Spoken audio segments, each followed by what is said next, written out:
Okay, what's your body count? I'm probably close to 400 now at this point. Allegedly. Basically, I had 3 girls in one night. It sounds crazy, guys, but there's a whole other world outside of the regular dating circle where guys of high value can actually like set up certain things that regular guys can't. Well, if you were to actually follow this list right here, that is the fastest way for you to get to a point where you are more high value. What is your definition of a high value man? It doesn't matter. That's not what I was talking about in this. Just say, what is a high value man? It's the first part of the tweet. What does that mean? You tell me what a high value man is. Because here's the thing: is it doesn't matter. It doesn't matter what.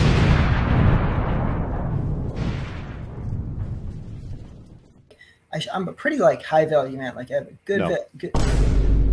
No. I mean, I have a good job in the aerospace industry. What did you make last year? About 90. Okay, but I mean, like, you look like you're from Amish country still, right? Like, you don't look like the kind of guy that you're gonna get. Like, I'm just being honest with you, dude. Like, I've seen all the data. You're not looking like the kind of guy that women are gonna. In the last couple years, the Manosphere's online presence has really blown up. This group and its predecessors have arguably existed for decades, but in the 2020s, their popularity has skyrocketed. Followers.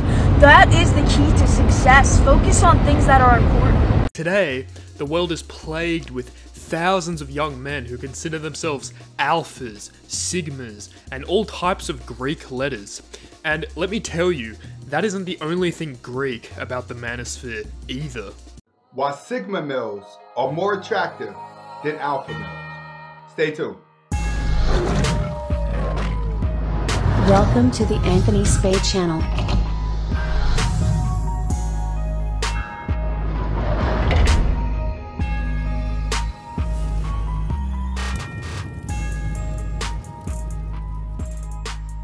Welcome back to the Anthony Spade channel. Before we get started, I want you to watch the entire video. You are currently watching a Sigma male tell you for 20 minutes what men he finds the most attractive.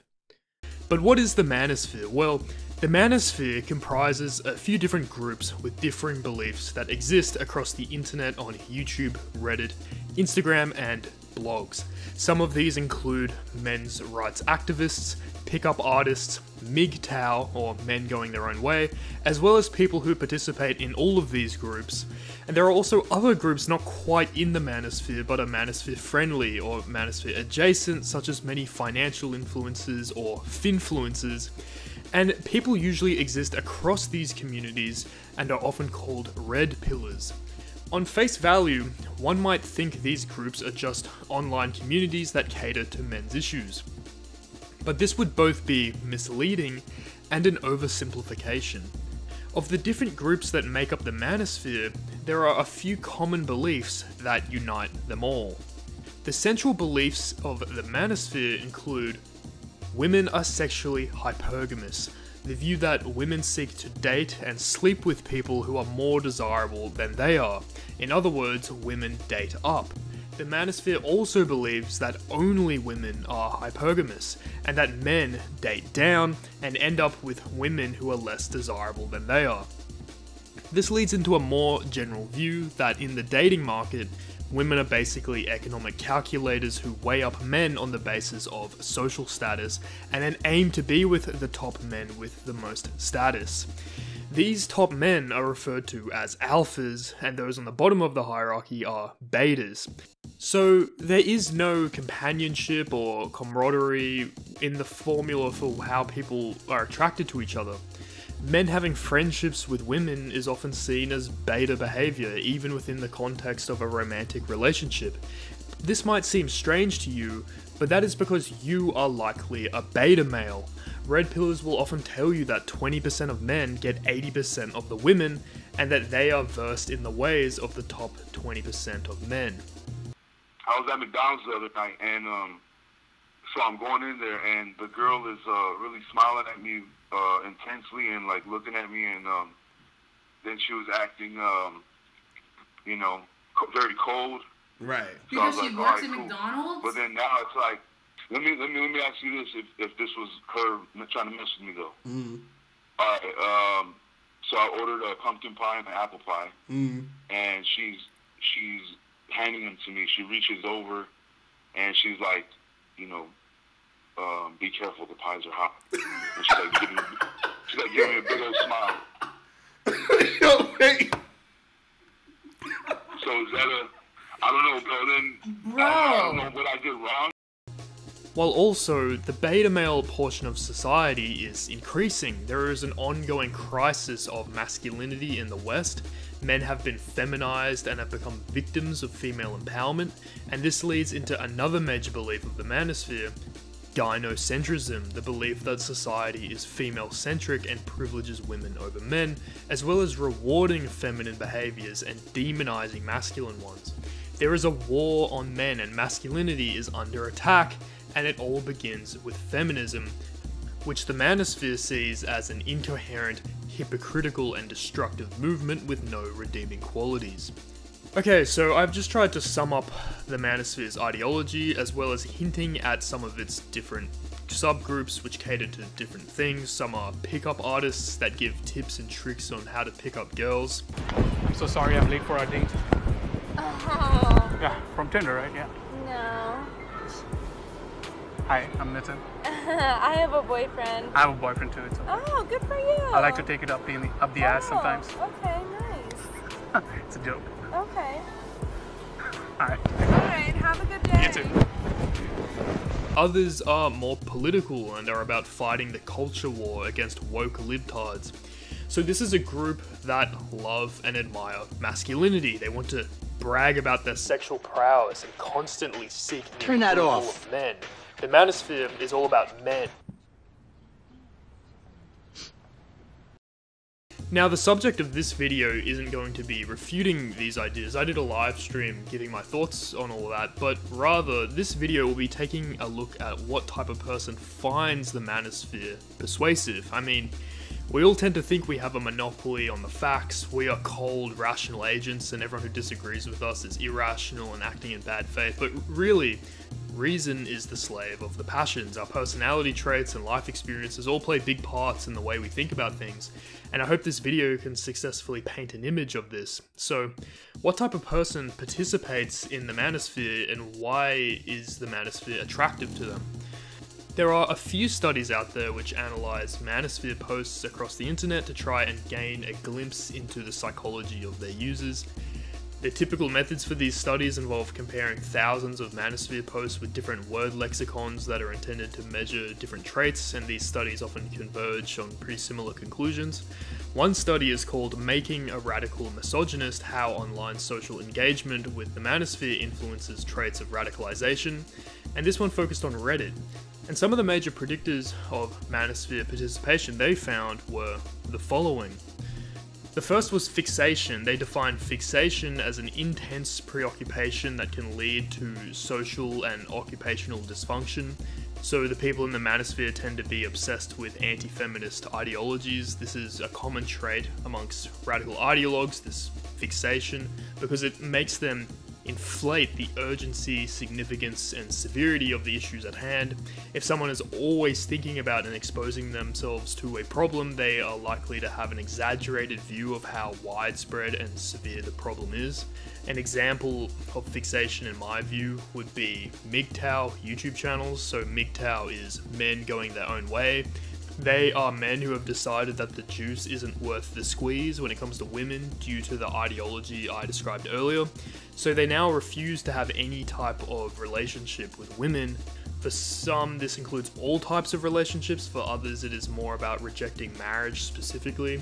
So you would think MGTOWs no longer waste their time thinking or talking about women, right? Like they want nothing to do with them.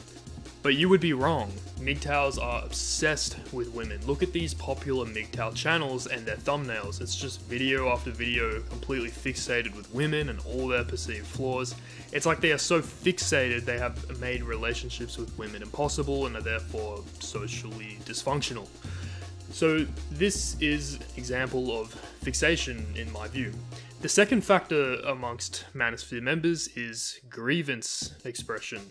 This refers to the perception of injustice. This is associated with victimhood and persecution complexes, and these feelings are part of the parcel for many extreme or fringe worldviews, especially ones that promote conspiracy theories whereby their group is being persecuted by larger social forces. In this case, the war against masculinity, but also frustration over women not conforming to their expectations. So Kevin Samuels had a phrase called shame, insult, guilt, and need to be right. And these are the 4 things that women do when they really don't have an argument. There's a certain type of woman. I always see these girls with their boyfriends. Like, they walk all over their boyfriends. They usually lead the relationship. And they're miserable. They're miserable, but you know, that's just my 2 cents. Based on what I know through observation, her particular target audience, customer, fan, client is a male. He's about 28 years old. He has no kids. He's not married. He has a high school diploma and he makes about $40,000 a year. She is constantly hitting pain points and triggers. The challenges and the pain points for her particular customer, client, and fan is not being heard, not being seen, not feeling valued, and not having access to women. So she talks about this constantly, right? And she's talking to women, right?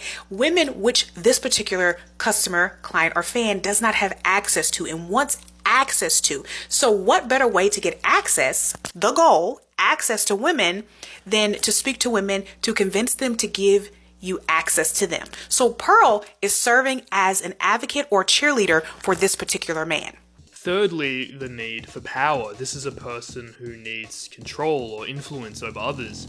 In the Manosphere, there is a tendency to view things through a follower-leader framework. This is also a trait that is associated with narcissism. On another note, I did a live stream where I explained how narcissism is one of the strongest predictors of believing in conspiracy theories.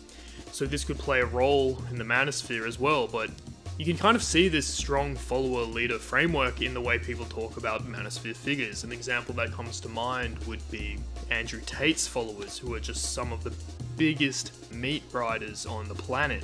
They see Tate as the embodiment of all their ideals and want to live vicariously through him. It's like they see the power Tate has over them, how in awe of him they are, and they wish they could have the same influence over others, and so they follow him like a disciple. The 4th factor is anger. They find that people in the Manosphere tend to be angry and aggressive, and they aren't just angry about their enemies and specific things like feminism. Their anger is often misdirected.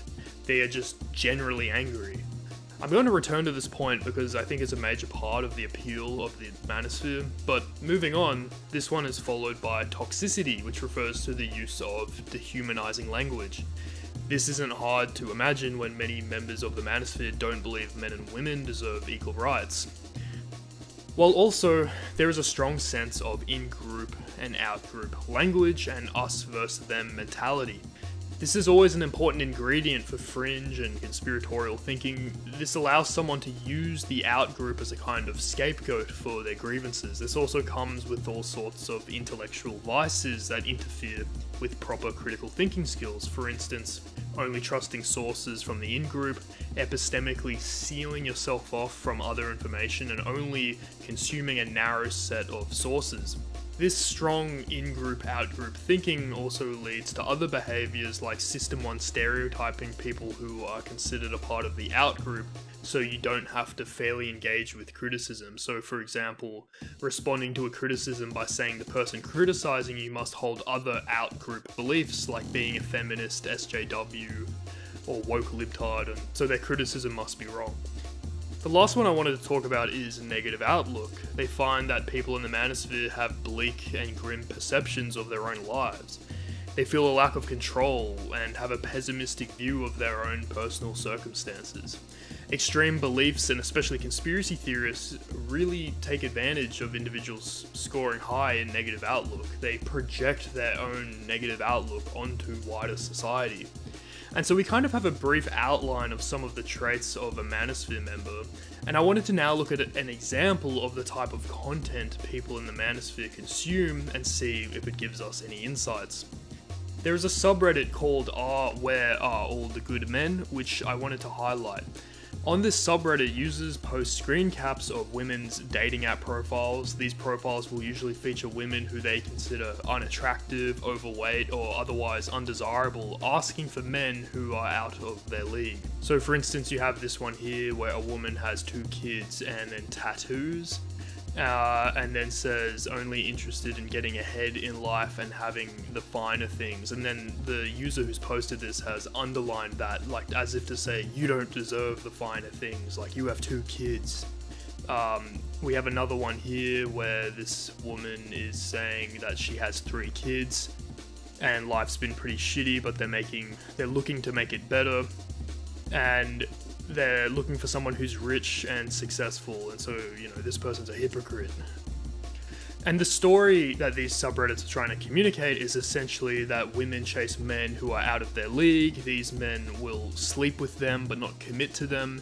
These women will then have children from these commitmentless sexual endeavors and then seek a beta male provider that is in their league to raise this alpha male's children for them. This doctrine of the manosphere is called alpha fucks, beta bucks. You can also see that there are just other memes posted to the subreddit generally berating women. It's very similar energy to that baby boomer, I hate my wife style of humor. And this subreddit is a very run-of-the-mill kind of thing for the manosphere. There are plenty of other Twitter accounts like women posting their L's that serve a similar purpose.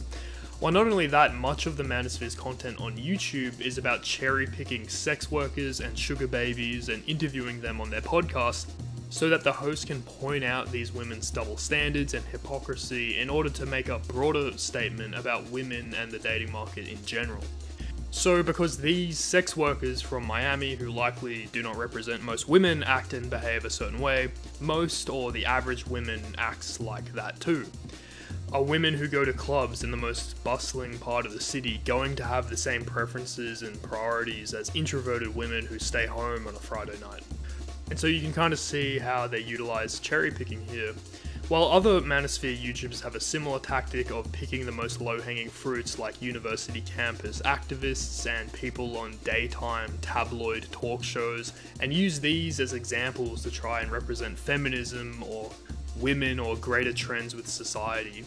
They are seldom looking at data that tries to reflect the general population of women, and they seldom interact with things like feminist scholarship. Now, the point of this style of content is to validate the frustrations of their viewers. It is to confirm their grievances, the feelings of injustice over women being hypocritical and psychopathic, and naturally feed into the anger addiction of the manosphere. The purpose of their social media feeds is to see constant outlier examples of the worst types of women so they can think, oh yeah, women are such hypocrites. I love constantly seeing examples of how trash they are. I like to call these subreddits, YouTube channels, and Twitter accounts anger mills, because the purpose of them is to take outlier examples like sex workers or just, you know, people from Miami and make the viewer enraged and frustrated. There is a bias of the human brain called the availability heuristic. This is the idea that when we are exposed to something a lot, we have a tendency to assume that thing is more probable or common than it is. So in this case, when a Manosphere member sees all these hypocritical and promiscuous women on their timeline every day, they have a tendency to believe that this is like a really widespread issue rather than a collection of cherry-picked cases. They are being peddled constant rage bait to fuel their anger addiction. It's like an economy of anger dealers and anger junkies. Now, why is anger an addictive feeling? Why would someone want to be angry? Well, in many ways, anger is almost like the linchpin of all those other traits of the manosphere, i.e. the need for power, feelings of a lack of control, the negative outlook, the feelings of injustice. Anger can countermand these feelings of helplessness. When we respond with anger, we feel like we have some control because it feels like we are putting up a defense, we are responding to a threat, we feel tough, and it can often flood us with a rush of endorphins. And this feeling can be therapeutic. It can feel like we are taking control of the situation. Having such a hostile response can make us feel secure in ourselves. It makes us feel powerful. Anger is a way to cope with feelings of grievance, negativity, lack of control, and insecurity. And for these reasons, it makes sense why anger junkies are so widespread on the internet, especially when it comes to matters like politics, as this involves people and institutions with large amounts of autonomy over our lives that we have limited to zero control over. So don't get me wrong, this idea of anger addiction is in no way unique to the manosphere. You see it everywhere. Anyway guys, I hope you enjoyed today's lesson in armchair psychology. Please like and subscribe to the channel if you enjoyed the video. Join the Discord in the description if you want to join the community. I post scripts to my videos beforehand and my kind of notes for the video and so on there. Catch you later. You thought you could get through a video on the Manosphere without running into me. Nah, you know I keep it buck wild. Here are 12 rules for life. 1. Goon sesh every day. 2. Take out a loan to keep gambling. 3. Keep it yacked and high proof. 4. Subscribe to the channel, bitch. Let's take a look at you. Oh yeah, big freaky motherfucker. I like that. Oil up bucko. I will be there in 15.